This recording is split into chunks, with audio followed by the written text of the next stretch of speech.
계시고 큰 영광 나타내소서. 이 백성 기도와 또 예물 드림이 향내와 같으니 곧 받으옵소서. 주 예수 크신 복음을, 주 예수 크신 복음을 만 백성 듣게 하소서.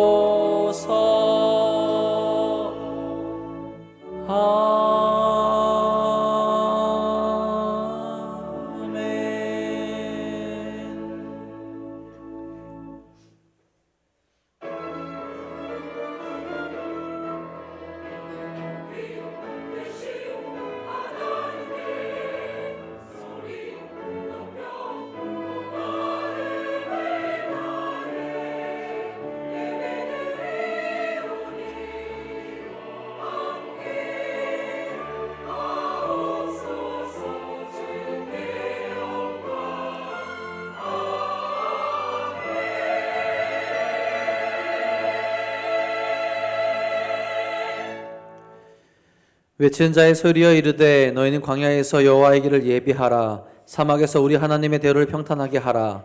골짜기마다 도두어지며 산마다 언덕마다 낮아지며 고르지 아니한 곳이 평탄하게 되며 험한 곳이 평지가 될 것이요 여호와의 영광이 나타나고 모든 육체가 그것을 함께 보리라. 이는 여호와의 입이 말씀하셨느니라. 아멘.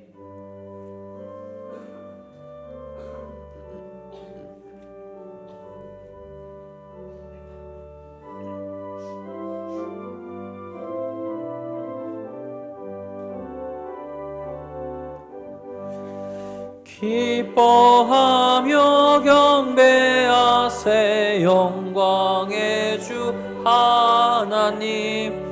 주 앞에서 우리 마음 피어나는 꽃 같아.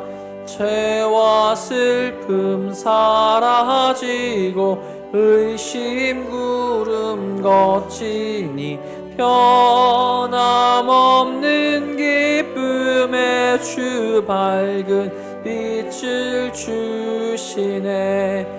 땅과 하늘 만물들이 주의 솜씨 빛내고 별과 천사 노래소리 끊임없이 드높아. 물과 숲과 산과 골짜 들판이나 바다나 모든 만물 주의 사랑 기뻐 찬양하여라. 우리 주는 사랑이요 복의 근원이시니 삶이 기쁜 샘이 되어 바다처럼 넘치네. 아버지의 사랑 안에 우리 모두 형제니 서로 사랑하게 도와주시옵소서.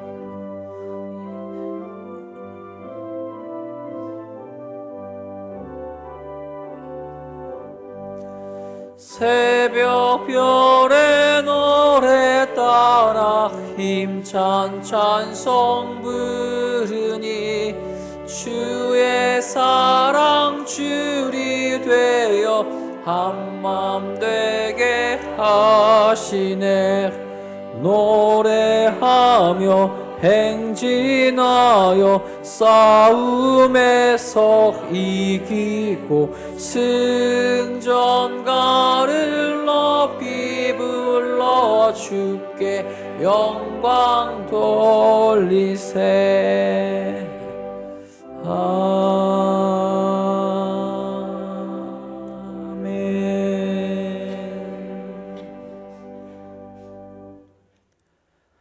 성문으로 나아가라 나아가라. 백성이 올 길을 닦으라.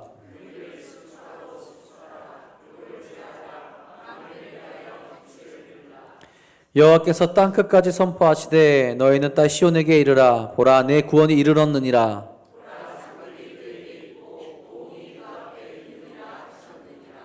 사람들이 너를 일컬어 거룩한 백성이라 여호와께서 구속하신 자라 하겠고,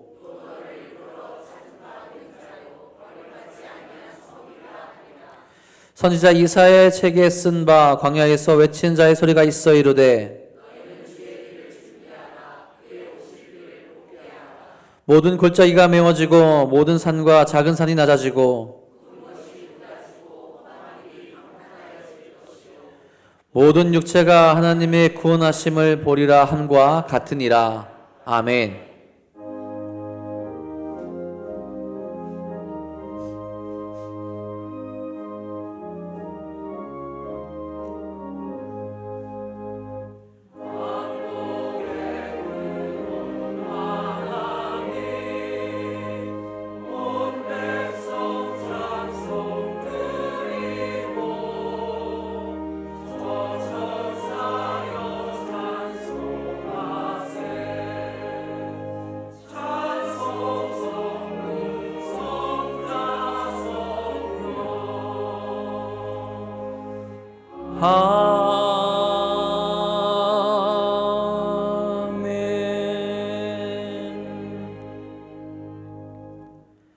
전능하사 천지를 만드신 하나님 아버지를 내가 믿사오며 그 외아들 우리 주 예수 그리스도를 믿사오니 이는 성령으로 잉태하사 동정녀 마리아에게 나시고 분디오 빌라도에게 고난을 받으사 십자가에 못 박혀 죽으시고 장사한 지 사흘 만에 죽은 자 가운데서 다시 살아나시며 하늘에 오르사 전능하신 하나님 우편에 앉아 계시다가 저희로서 산자와 죽은 자를 심판하러 오시리라. 성령을 믿사오며 거룩한 공예와 성도가 서로 교통하는 것과 죄를 사하여 주시는 것과 몸이 다시 사는 것과 영원히 사는 것을 믿사옵나이다. 아멘.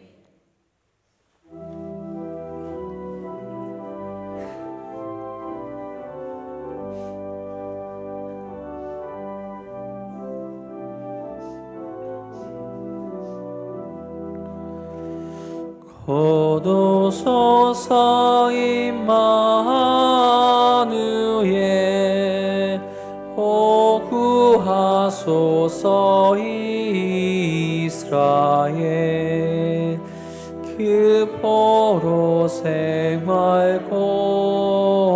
달파 메시아 기다립니다. 기뻐하라 이스라엘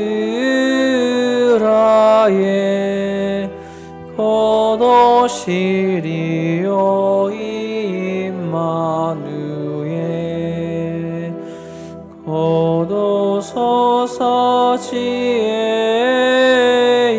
주 온 만물 질서 주시고 참 진리의 길 보이사 갈 길을 인도하소서. 기뻐하라 이스라엘 고도시리오 임마누엘.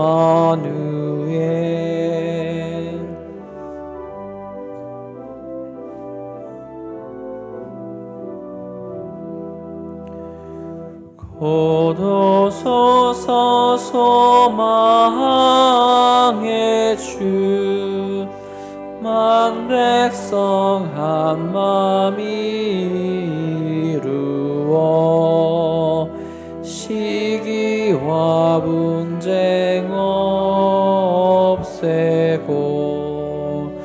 참 평화 채워 주소서.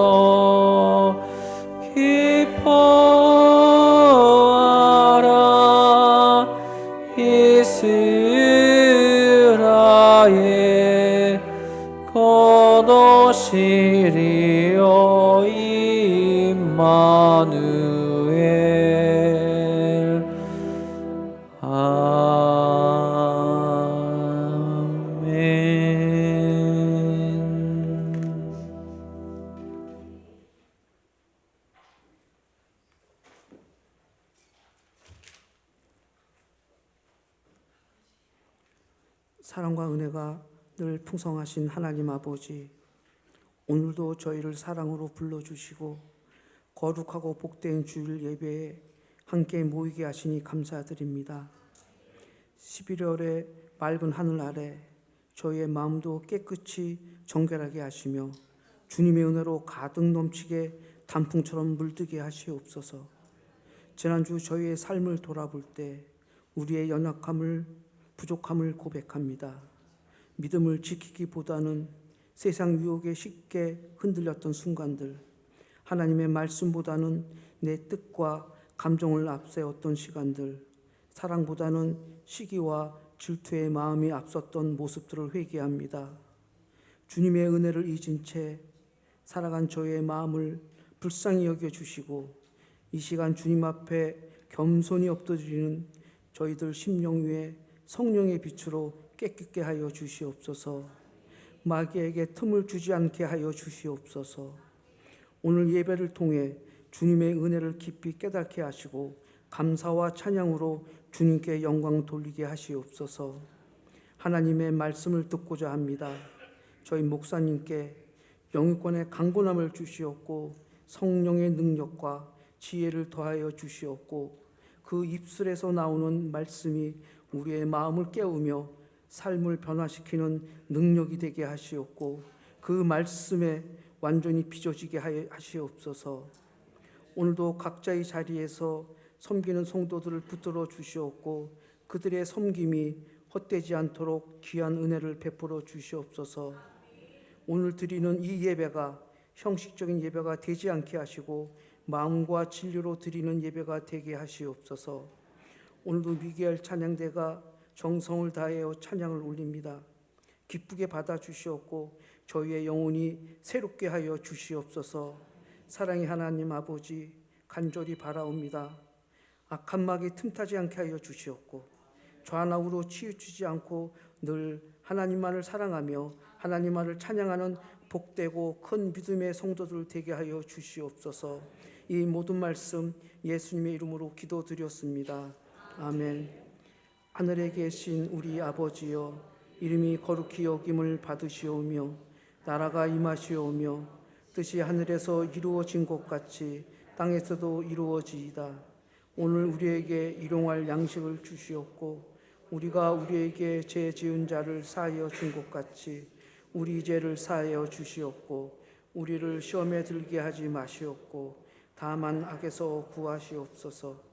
나라와 권세와 영광이 아버지께 영원히 있사옵나이다. 아멘.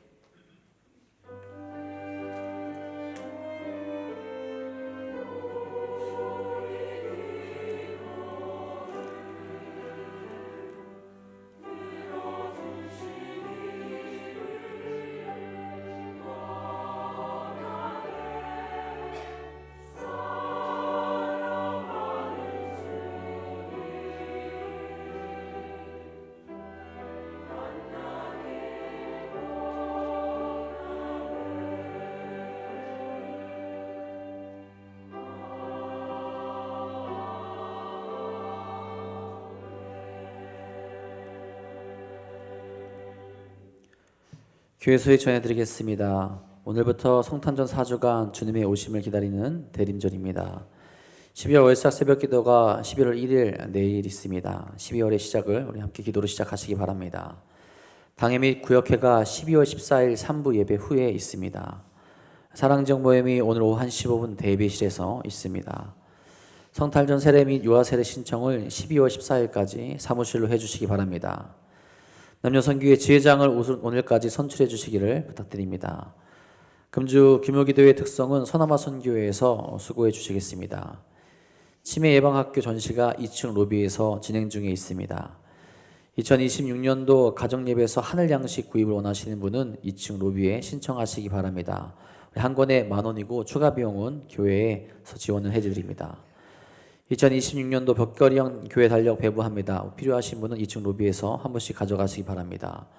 축구선교회 모임이 오늘 오후 6시 서경대 풋살장에서 있습니다. 교회에서는 5시 30분에 출발하도록 하겠습니다.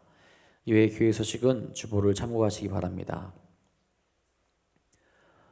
오늘 이 시간 우리에게 주신 하나님의 말씀은 마태복음 7장 12절 말씀입니다. 페이지는 신약성경 10페이지에 있습니다. 다 함께 일어나셔서 오늘 이 시간 우리에게 주신 하나님의 말씀 한 목소리로 받들어 읽도록 하겠습니다. 그러므로 무엇이든지 남에게 대접을 받고자 하는 대로 너희도 남을 대접하라. 이것이 율법이요 선지자니라. 아멘.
기도하겠습니다.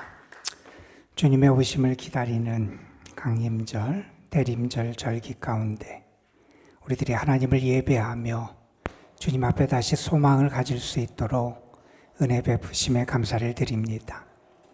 예배하는 이들이 하나님을 만나는 기쁨을 누리게 하여 주시고 주의 사랑받음을 감사하고 고백할 수 있도록 인도해 주시고 주님이 찾으시는 영과 진리로 예배하는 진실한 예배자들이 될 수 있도록 인도하여 주옵소서. 부족하고 연약한 저희들, 그러나 우리를 사랑하시고 오늘도 우리와 함께 하시는 주님이 계심을 믿습니다. 주님의 은혜를 바라는 이들, 은혜의 주님 앞에 나아가는 이들, 주님 긍휼히 여겨주시고 주의 사랑으로 저들의 삶을 더딥혀 주옵소서.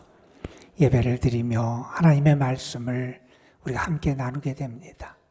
부족한 것을 가려주시고 하나님의 말씀이 우리 속에 살아 역사하는 생명이 되고 능력이 되고 우리 자신을 회복시키고 치유하는 귀한 말씀으로 우리 가운데 임하게 하옵소서.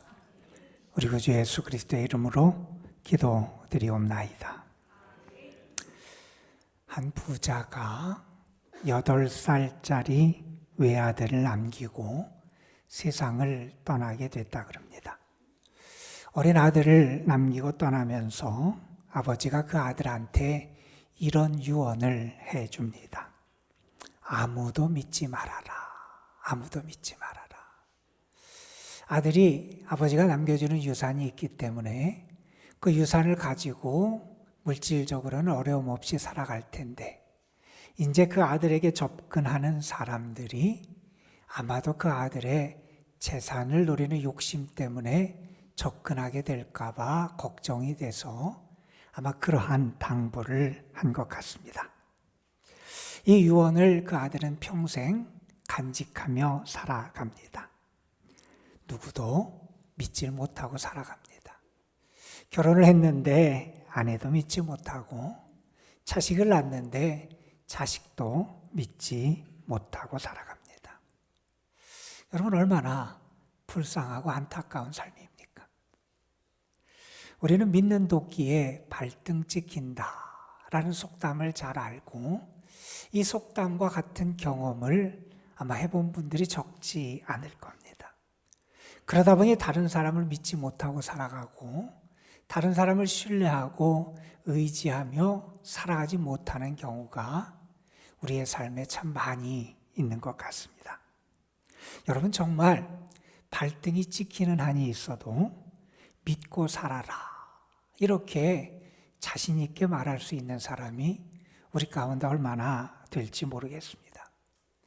이 세상은 점점 삭막해져 가고 점점 자기 중심의 세상이 되어 가고 다른 사람을 살피지 않고 물질 그 세상적인 그런 것에 노예가 돼서 살아가고 점점 죄악이 관영된 세상을 우리는 살아가고 있습니다. 이 각박한 세상에 살아가는 우리에게 또다시 대림절, 대강절 그 절기가 찾아왔습니다. 여러분 정말 예수님이 여러분의 삶에 임하기를 여러분 기대하고 계십니까? 예수님이 여러분의 삶에 임함이 여러분의 인생이 달라지고 여러분의 삶에 참 빛이 비춰지고 진리와 생명이 임한다는 사실을 여러분은 믿으며 주님을 기다리고 있습니까? 이 대림절을 보내면서 저는 여러분 가운데 예수님이 정말 새롭게 임하셨으면 좋겠고요. 주의 말씀과 은혜가 여러분을 살리는 역사가 있었으면 좋겠고요. 예수님으로 인하여 여러분의 삶의 생명과 진리의 빛이 다시 비춰지는 그러한 은혜의 역사가 있기를 간절히 소망합니다. 우리가 이 세상을 살아가면서 지켜야 될 것이 많이 있어요. 어떤 사람은 돈을 지키기 위해 힘쓰며 살아가고 정치가들은 자기의 권세를 지키기 위해 애쓰며 살아갑니다. 연애 중인 사람은 자기의 사랑을 지키기 위해 힘쓰며 살아갈 겁니다. 직장인들은 자기의 일, 지위를 지키기에 애쓸 겁니다. 부모들은요, 무엇보다도 자기의 자녀들을 지켜나가고 그들의 삶을 보호하고 이끌기 위하여 애쓰는 삶을 살아갑니다. 여러분, 우리가 세상에서 지키고 붙잡고 살아야 될 게 많이 있는데 우리 믿음의 사람들이 꼭 붙잡고 지켜야 되는 게 있다면 그것은 다른 것이 아니라 믿음이라고 말할 수 있습니다. 여러분 이 세상을 살아가면서 여러분은 정말 믿음을 지키기 위해 애쓰고 있습니까? 나에게 믿음이 없어지면, 아니 내 믿음이 약해지면 정말 내 삶이 무너질 것 같은 안타까움과 간절함 가운데 여러분의 믿음을 지키는 그러한 삶을 살아가고 있습니까? 여러분, 우리가 믿음을 지킨다라는 것은 이 예수님께서 산상설교의 말씀을 통해서 계속해서 우리에게 가르쳐 주신 말씀에 의하면 제자로 살아가는 거고요. 제자의 삶을 지켜나가는 게 믿음을 지키는 삶이라고 말할 수 있을 겁니다. 여러분은 정말 제자다움의 삶을 살아가고 계십니까? 한 4, 5년마다 우리나라 고국을 방문하는 그러한 선교사님이 자기의 글 가운데 이러한 글을 기록했습니다. 슬픈 사실은 고국에 돌아올 때마다 표준들이 점점 낮아지고 있는 것 같다는 것이다. 더욱더 슬픈 것은 교회까지도 점점 더 세상을 닮아가고 있다는 것이다. 자기도 모르는 사이에 조금씩 성경적인 표준에서 떠나고 있는 것이다. 믿음의 사람이 지켜야 될 게 있다는 거예요. 이 세상 사람도 자기들의 삶에서 지켜야 되는 수준이 있다는 거예요. 그런데 그것을 자꾸 잃어가고 있어요. 그런데 심지어 교회 신앙인들까지도 자기들이 붙들고 살아가야 되는 이 신앙의 표준, 이 기준이 점점 더 낮아지고 점점 더 믿음의 사람다운 모습과 능력을 잃어가는 것 같아서 너무나 안타깝다는 겁니다. 여러분, 이런 이야기 들어보셨을 겁니다. 어떤 아버지가 아들에게 이웃집에 가서 낫을 빌려오라고 보냅니다. 그런데 이웃집에 갔다 온 아들이 빈손으로 오는 겁니다. 이웃집에서 낫을 빌려주지 않았다는 겁니다. 거절을 당하고 왔습니다. 그런데 며칠 후에 이웃집에서 이번에는 이 집에 낫을 빌리러 온 겁니다. 그런데 아버지가 아들에게 이렇게 말합니다. 낫을 빌려줘라, 이렇게 말하는 겁니다. 그 아버지의 말에 아들이 항의를 합니다. 아니, 며칠 전에 우리가 빌려달라고 할 때는 거절을 했는데 왜 우리가 빌려줘야 됩니까? 아버지에게 항의를 하니 그 아버지가 그 아들에게 이러한 지혜를 가르쳐 줬답니다. 저 집에서 빌려주지 않았기 때문에 우리도 빌려줄 수 없다고 하는 것은 복수다. 저 집에서 빌려주지 않았는데 그럼에도 나는 빌려준다. 그런 마음을 가지고 빌려주는 것은 증오다. 그런데 내가 거절당한 것을 잊고 깨끗한 마음으로 그냥 저 집이 낫이 필요하다 그러니 빌려주겠다. 이렇게 빌려주는 것은 긍휼이다. 이런 말을 했다 그래요. 여러분, 길게 보지 말고 지난 한 주간 동안 여러분이 이 세상을 어떻게 살아왔는지 한번 자신의 삶을 돌아보셨으면 좋겠습니다. 여러분은 다른 사람에 대해서 어떻게 대하면서 살아오셨습니까? 내가 무엇을 받았으니 나도 똑같은 것을 갚아주겠다, 복수하는 마음으로 살아오셨습니까? 아니면 주님이 우리에게 당부하고 가르치신 대로 사랑과 긍휼과 자비와 용서를 베푸는 주님의 사람다운 삶을 지금까지 살아오셨습니까? 여러분, 우리가 잘 아는 말씀이 있습니다. 히브리서 10장에 있는 말씀입니다. 서로 돌아보아 사랑과 선행을 격려하며. 여러분, 그리스도인은요, 복수하라고 부름받은 사람이 아니라는 거예요. 다른 사람을 대적하라고 부름받은 사람이 아니라는 거예요. 우리 그리스도인은 긍휼을 베풀 수 있어야 된다는 거예요. 다른 사람에게 좋은 것을 격려하고 좋은 것을 나누며 살아갈 수 있어야 된다는 겁니다. 왜요? 우리가 믿고 따르는 예수님이 우리를 그렇게 대해 주셨다는 겁니다. 그러니 세상 사람이 어찌하든 너희는 세상과는 다르게 주님이 원하시는 삶을 살아갈 수 있어야 한다는 겁니다. 여러분, 그런데 정말 우리가 어떻게 살아왔습니까? 세상 사람과 똑같이 살아오지 않았습니까? 아니, 오히려 더욱더 심하게 미워하고 판단하고 저주하고 복수하며 살아온 것을 아닙니까? 우리가 지금 마태복음을 읽고 있는데 이 마태복음 말씀에 보면 예수님께서 친히 가르치시면서 율법과 예언서, 다시 말해서 구약의 말씀을 우리에게 요약해서 가르쳐 주신 말씀이 마태복음에 2번에 걸쳐서 등장을 합니다. 한 번은 이런 말씀이었어요. 한 율법학자가 예수님을 찾아와서 이렇게 묻습니다. 선생님, 율법과 예언서의 핵심이 뭡니까? 율법과 예언서, 구약이 가르치는 가장 큰 중요한 계명이 무엇입니까? 이렇게 묻습니다. 그때 예수님은 신명기와 레위기의 말씀을 인용하면서 이렇게 가르쳐 주시죠. 내 마음을 다하고 목숨을 다하고 뜻을 다하여 주 너희 하나님을 사랑하라 하였으니 이것이 크고 첫째 되는 계명이요 둘째도 그와 같으니 내 이웃을 내 자신과 같이 사랑하라 하였으니 이 두 계명이 온 율법과 선지자의 강령이니라. 하나님을 사랑하고 이웃을 사랑하는 이 사랑의 이중 계명이 율법, 예언서, 구약의 강령, 본뜻이다. 이렇게 예수님은 설명해 주셨습니다. 그리고 오늘 말씀 마태복음 7장 12절 산상설교에서 예수님은 또한 이렇게 가르치십니다. 그러므로 무엇이든지 남에게 대접을 받고자 하는 대로 너희도 남을 대접하라. 이것이 율법이요 선지자니라. 여기서 예수님은 율법과 선지서의 핵심이 뭐냐? 우리가 이웃에 대해서 배려하고 이웃을 사랑하는 것, 그것이 율법과 예언서의 중심임을 말씀해 주십니다. 여기서는 하나님의 사랑을 왜 언급하지 않느냐? 이미 예수님께서 이 산상설교 앞부분에서 하나님을 사랑하는 삶에 대해서 교훈해 주셨기에 여기서는 특별히 이웃사랑과 관련된 말씀에 집중해서 가르쳐 주십니다.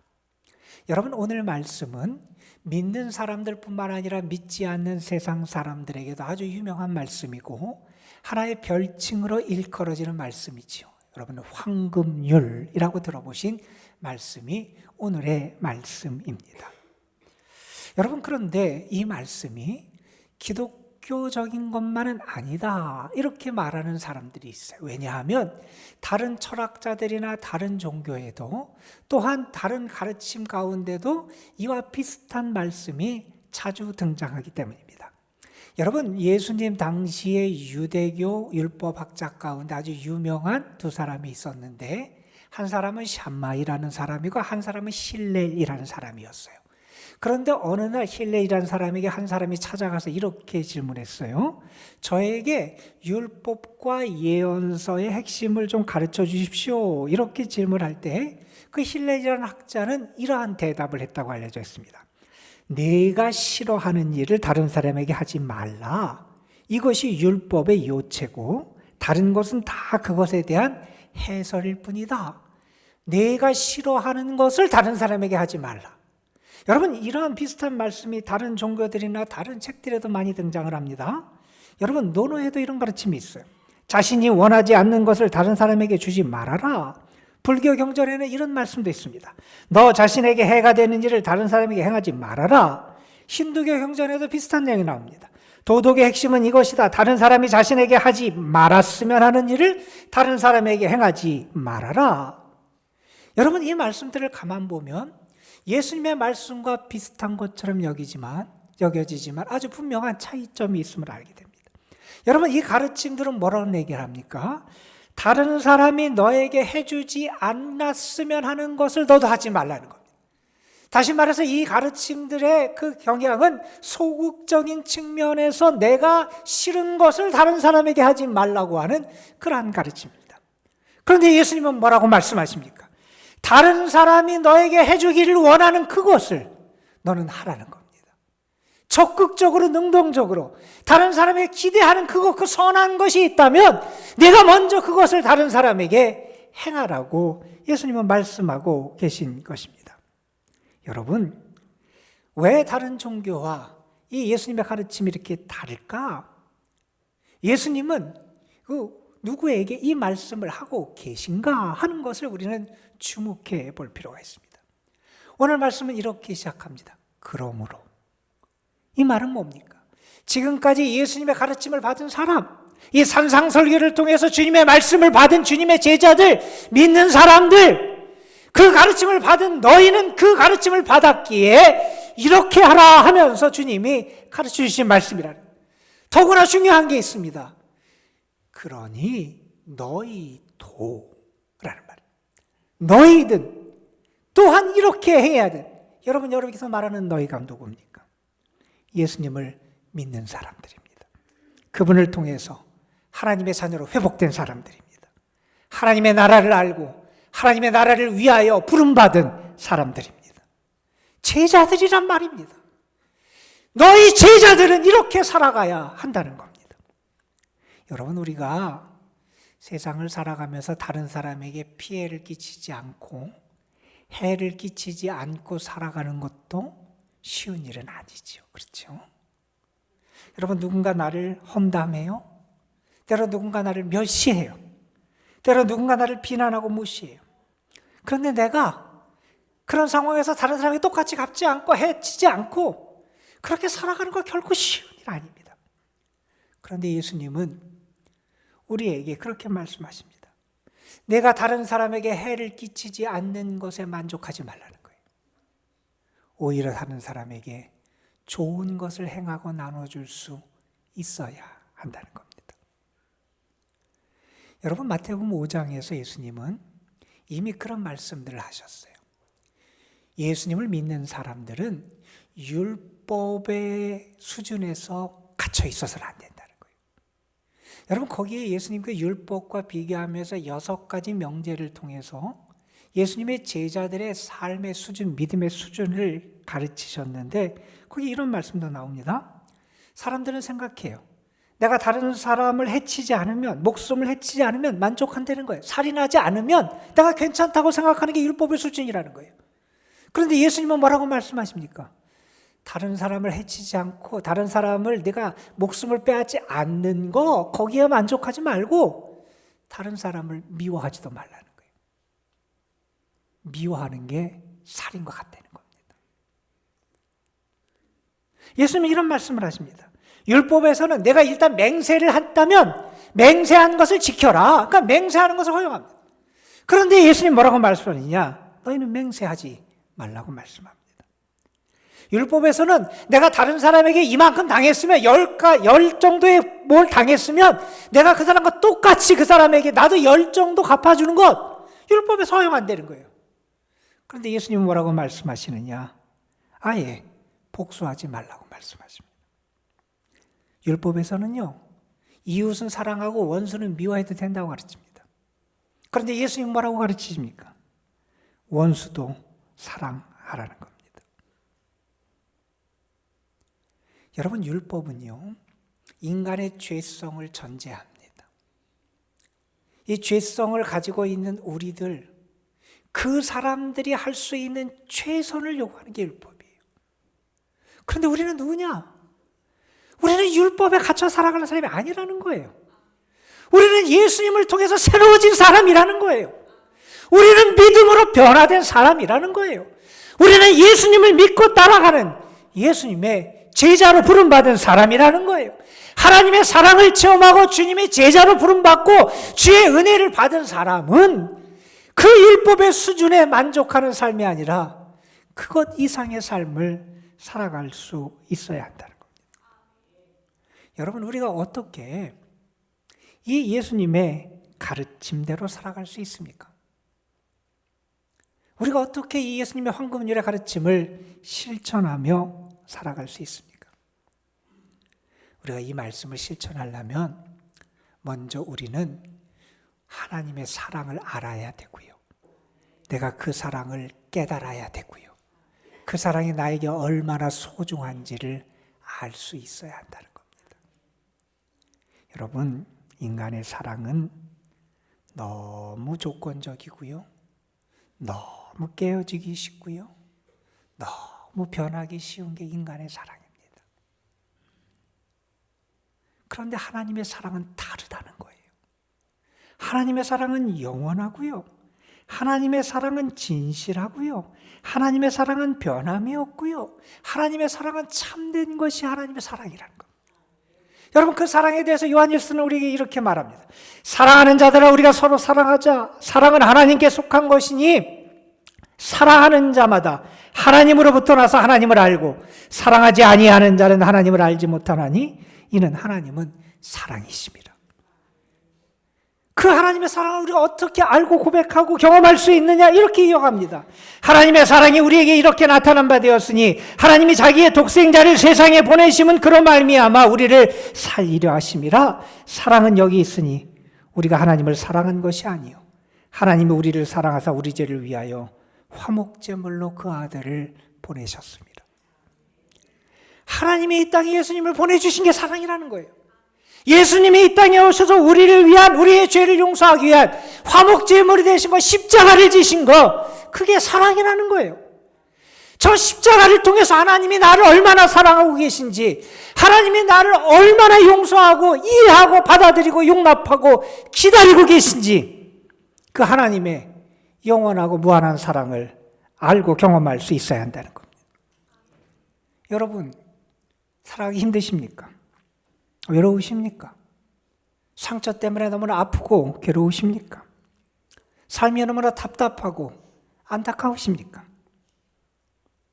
바울은 말합니다.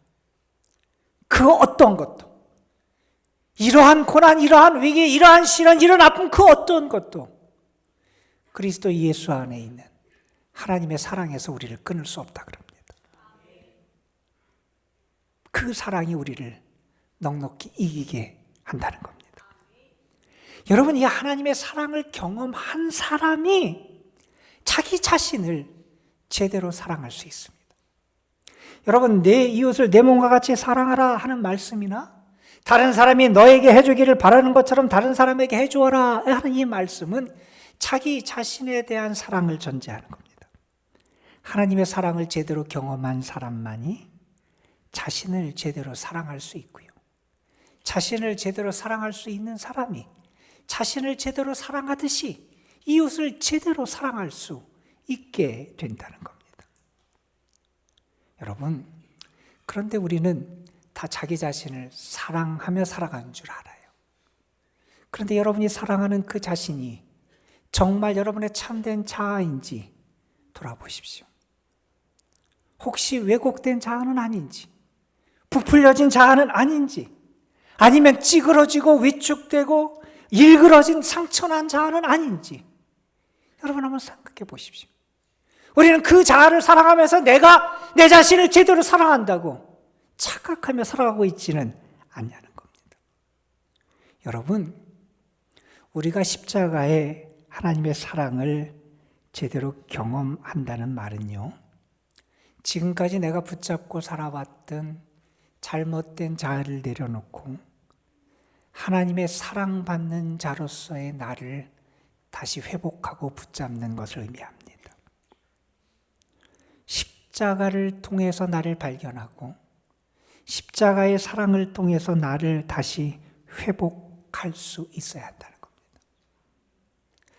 여러분, 어떤 분이 하나님이 우리를 위하시면 이라고 하는 글을 썼어요. 한 두세 군데만 한번 읽어드릴게요. 한번 생각해 보세요. 하나님이 당신을 위하신다. 옆을 보라. 달리는 당신을 응원하는 하나님이 계신다. 당신이 한 발을 내디딜 때마다 응원하시는 하나님이 계신다. 너무 지쳐 더 이상 달릴 수 없겠는가? 그때는 그분이 당신을 등에 업고 달릴 것이다. 너무 용기가 안 나서 싸울 수 없겠는가? 그분이 당신을 안고 일으켜 세우실 것이다. 또 이렇게 말합니다. 하나님이 당신을 위하신다. 그분이 달력을 가지고 계시다면 너의 생일에 동그라미 표시가 되어 있을 거다.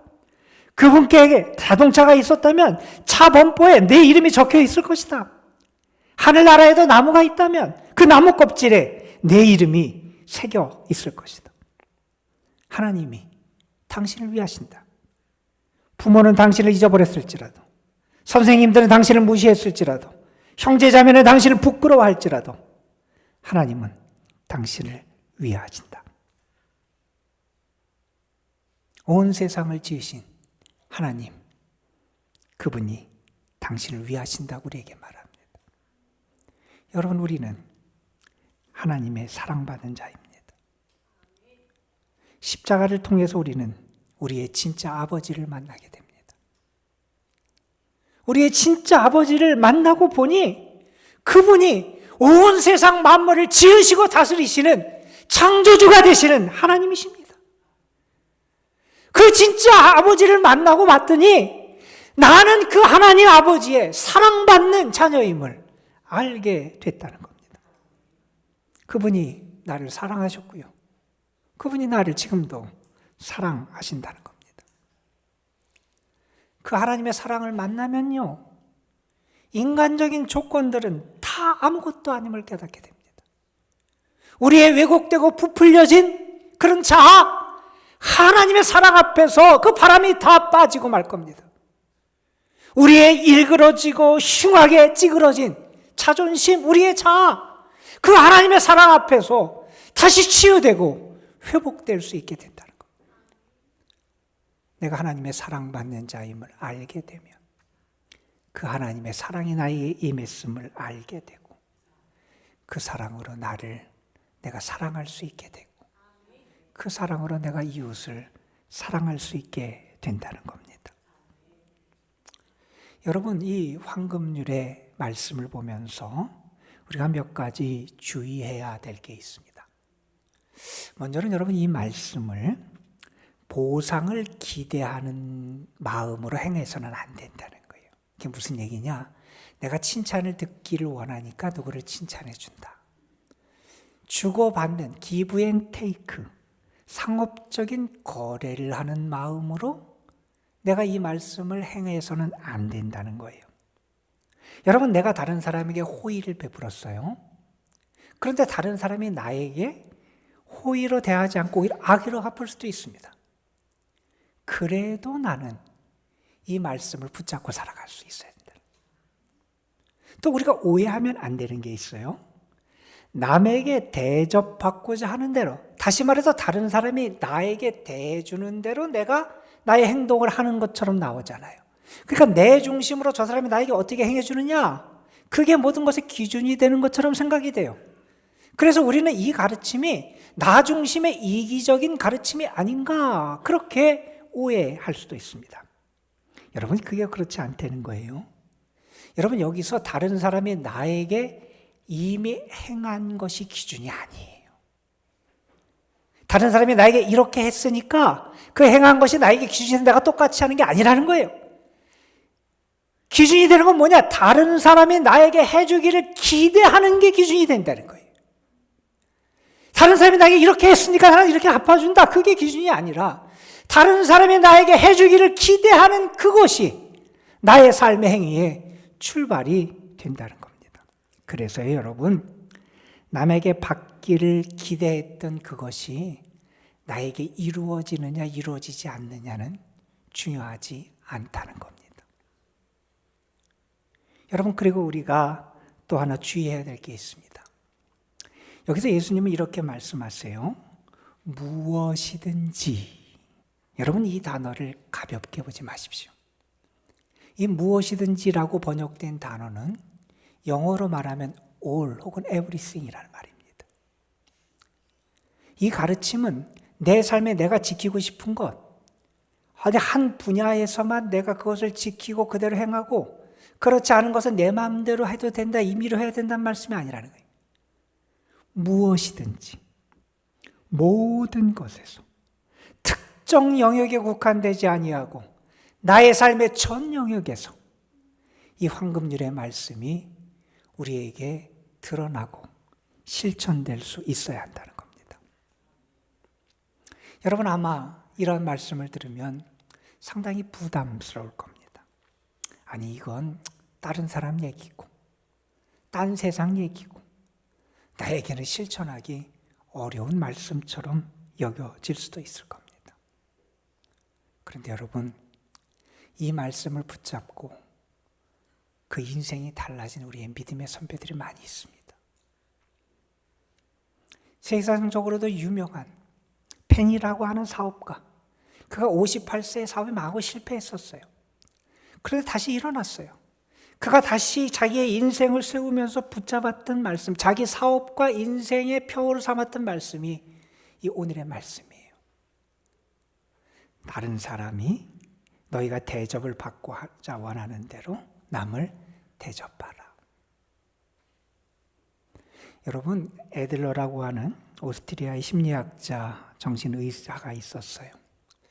그분을 찾아오는 우울증 환자들에게 그분이 이런 처방을 자주 내려줬대요. 이제 내가 하는 처방을 따라서 한 2주 동안만 그대로 여러분이 행하십시오. 어려운 게 아닙니다. 그러면서 어떤 처방을 해줬느냐? 이런 처방을 해줬다는 거예요. 이제 여러분 자신을 생각하지 말고 자신은 잊어버리고 내 이웃을 어떻게 기쁘게 해줄까? 내가 지금 우울증에 빠져 있는데 내 자신을 살피고 내 기분을 살피고 내 마음을 살피라고 하지 않고 내 이웃을 어떻게 기쁘게 해줄까? 거기에 마음을 쏘보라고 2주 동안 그렇게 하고 나를 찾아오라고 그렇게 환자들에게 처방을 내려줬대요. 특효약을 기대했던 환자들은 이 싱거운 처방에 실망하고 돌아가고 다시 오지 않는 사람도 있었고, 반면에 이 말씀을 붙잡고 다른 사람에게 기쁨을 주고 행복을 주기 위해서 살았던 사람들 가운데 자기의 그 허약함, 연약함, 그 상처를 치유받은 사람들이 많이 있었다고 기록하고 있습니다. 여러분, 예수님이 뭐라고 말씀하십니까? 주는 것이 받는 것보다 복되다고 말씀하십니다. 여러분, 하나님의 사랑은 십자가에서 증명됐습니다. 하나님이 가장 귀한 것을 내어주기까지 사랑하신 대상이 누구냐? 바로 여러분입니다. 하나님 여러분을 사랑하시고요. 여러분이 하나님의 사랑받는 자 되게 하시고요. 사랑받은 자답게 주님을 믿고 따르는 주의 사람이 되기를 기대하신다는 거예요. 여러분 어떻게 살기를 원하십니까? 다른 사람과의 관계에서 특별히 여러분 어떻게 살아가고 계십니까? 다른 사람에게 해를 끼치지 않고 피해를 안 주는 삶으로 만족하며 살아가십니까? 아니면 내가 이만큼 받았으니 나도 똑같이 돌려주고 갚아야 되는, 그것이 정의롭다고 생각하고 그렇게 살기를 기대하는 삶을 살아가십니까? 예수님은 주님의 제자들에게 기대하십니다. 내가 먼저 좋은 것을 베풀라는 거예요. 좋은 것을 나눠주며 살아라는 거예요. 다른 사람에게 내가 대접받기를 원하는 그 기대, 그것에 합당하게 다른 사람을 대접해 주라는 거예요. 그게 주님을 따르는 사람들의 삶이라는 겁니다. 여러분, 이 말씀 참 어리석은 말씀처럼 여겨지죠. 현실과는 동떨어진 말씀처럼 여겨지기도 할 겁니다.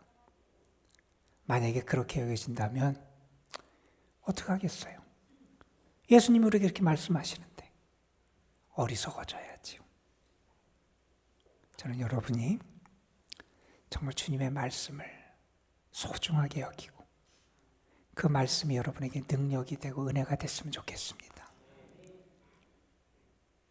주께서 우리에게 가르쳐 주신 이 황금률의 말씀이 또 한 주간 동안 우리에게 아름다운 열매를 맺어가는 복된 말씀이 될 줄로 믿습니다.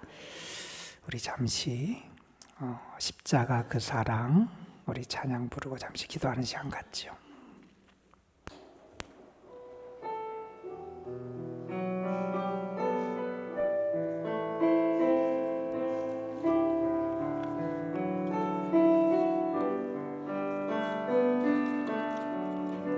십자가 그 사랑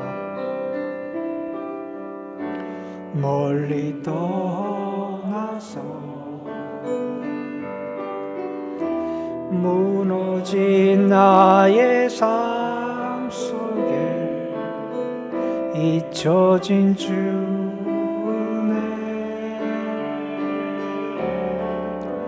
돌 같은 내 마음 어루만지사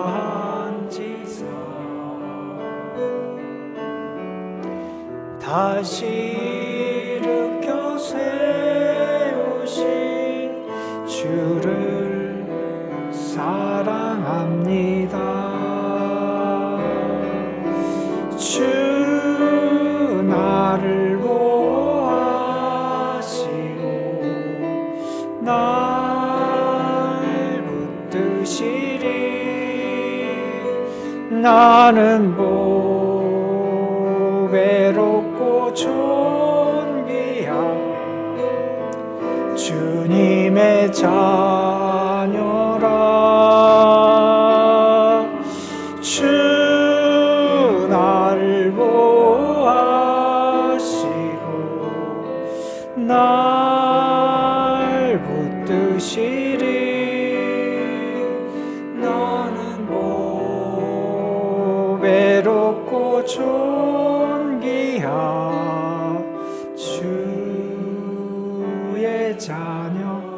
지나간 일들을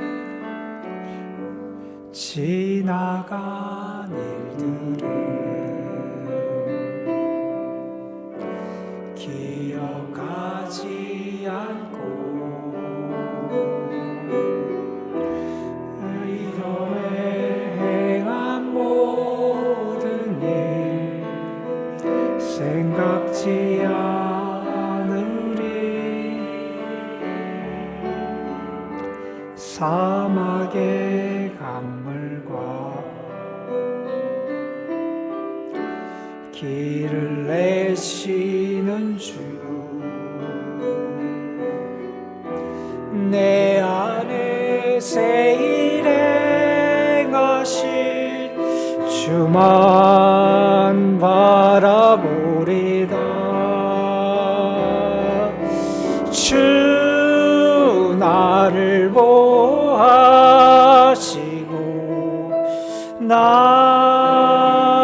붙드시리. 나는 보배롭고 존귀하 주님의 자녀라. 주 나를 보하시고 날 붙드시리. 나는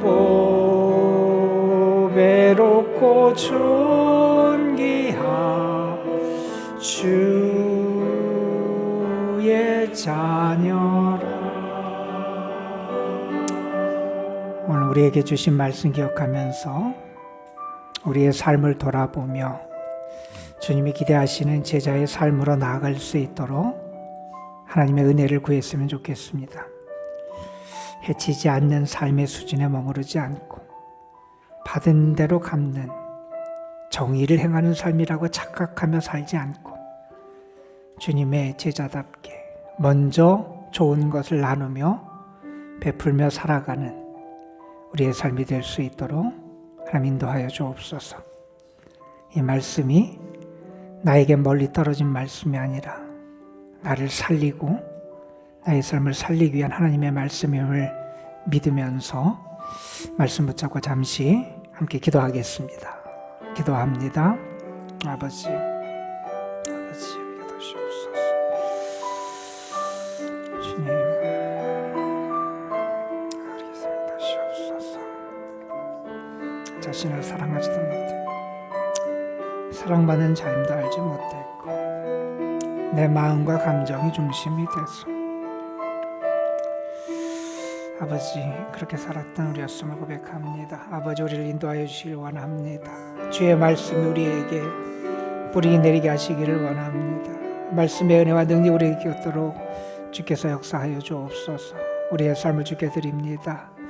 우리가 살지 사랑받은 자 예수 그리스도를 통해서 하나님의 자녀된 자 주님의 제자의 삶을 다시 회복할 수 있도록 역사하여 주옵소서. 하나님, 자꾸 내가, 내 마음이, 내 생각이, 내 감정이 우리의 삶을 이끌어갑니다. 말씀이 나에게 역사하지 못할 때가 얼마나 많은지 모릅니다. 주님이 왜 사랑하는 제자들에게 이 말씀을 주셨는지 우리가 다시 한번 나를 위한 주님의 말씀으로 이 말씀을 받을 수 있게 하시고 이 말씀의 열매가 우리의 삶에 나타날 수 있도록 인도하여 주옵소서. 의식하는 신앙이 되지 말게 하시고 하나님을 만홀히 여기는 신앙이 되지 말게 하시고 말씀에 순종하고 말씀을 따라 살 수 있도록 은혜를 베풀어 주옵소서. 우리 구주 예수 그리스도의 이름으로 기도드리옵나이다. 아멘. 제가 한두 가지 광고만 좀 드리겠습니다. 지난 주일에 우리 이회동 집사, 우리 권영미 권사님, 권영인 권사님 어머니가 되시고, 우리 박재석 권사님, 우리 장모님 되시는 이회동 집사님, 하나님의 부르심을 받으셔서 장례 일정을 잘 마치셨습니다. 우리 권영미 권사님하고 잠깐 일어나시죠. 우리 외손자 내외도 왔네. 예, 요한이하고. 예, 우리 위에서 기도해 주시고 위로해 주시고 조문해 주시고 함께해 주신 분들에게 우리 유가족 대신해서 제가 감사 인사를 드립니다. 여러분 위에서 계속 기도해 주시기 부탁드립니다. 잠시 인사하고 앉으시죠. 예, 그리고 주보 교우소식란 그 밑에 보면 우리 돌아오는 토요일 6시에 우리 교회에서 관리실장으로 수고하고 있는 우리 양만석 권사님 외동 딸이지요. 인영양 결혼 예식이 있습니다. 여러분 위해서 많이 기도해 주시고 축하해 주시기 부탁을 드립니다.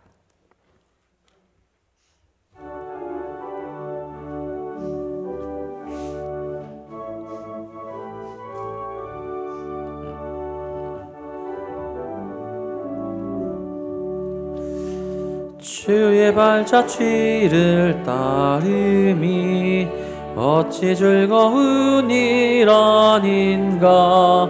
맘에 맑은 하늘 열리고 밝은 빛이 비친다. 발자취를 따라가자 기쁜 마음으로. 발자취를 따라가자 찬송하며 즐겁게.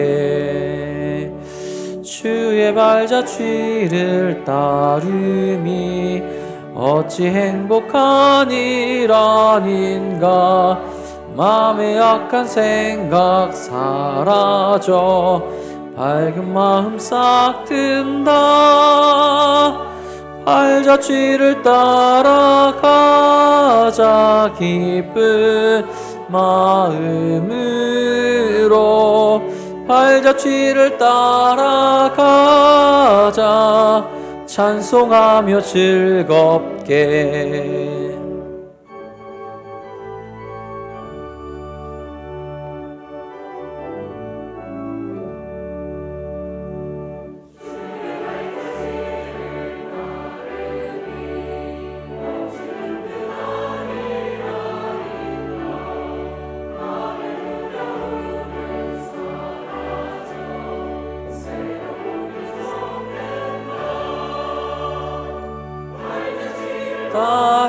따라가자 기쁜 마음으로.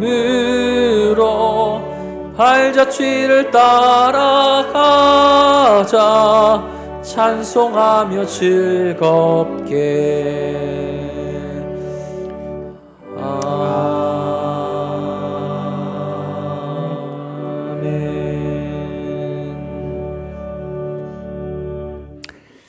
하나님 우리를 사랑해 주셔서 감사합니다. 믿음 주셔서 감사합니다. 주의 은혜 안에 살아감을 기뻐할 수 있게 해주셔서 감사합니다. 주님의 사랑받은 자들이 그 사랑과 은혜를 기억하며 감사하는 마음으로 주님 앞에 거룩한 예물을 올려드립니다. 삶에서 수고하여 거둔 것 가운데 구별하여 하나님께 귀한 예물을 드리는 손길들 기억하시고 저들이 제목을 붙여 하나님 앞에 드리는 예물을 하나님 흠양하여 주옵소서. 11조, 주일헌금, 감사헌금, 특별헌금, 일품원제, 사랑의 헌금, 선교헌금 그 모든 예물이 하나님께서 기뻐 받으시는 예물이 되게 하여 주시옵시고 예물 바친 손길들 삶 위에 은혜와 사랑과 예비하신 복을 풍성하게 허락하여 주옵소서. 이제는 우리를 위해서 자신을 내어주신 우리 주 예수 그리스도의 구원의 은혜와 우리를 외면하지 않으시고 찾아와 주시고 독생자를 통하여 우리를 더욱 사랑해 주시고 우리에게 생명의 길을 열어주신 아버지 하나님의 무한하시고 완전하신 사랑하심과 오늘도 우리 가운데 계셔서 주의 말씀을 의지하고 붙잡고 믿음으로 살아갈 수 있도록 도우시고 역사하시는 성령의 역사하심이 사랑하는 성도들과 저들의 삶, 가정 위에 주님의 핏값으로 세우시고 우리를 한데 묶어주신 주님의 교회 도남동 거룩한 교회 위에, 그리고 우리의 조국 대한민국과 또 하나님이 사랑하시는 기다리고 계신 저 열방 위에 이제로부터 영원토록 함께 하시기를 간절히 축원하옵나이다. 아멘.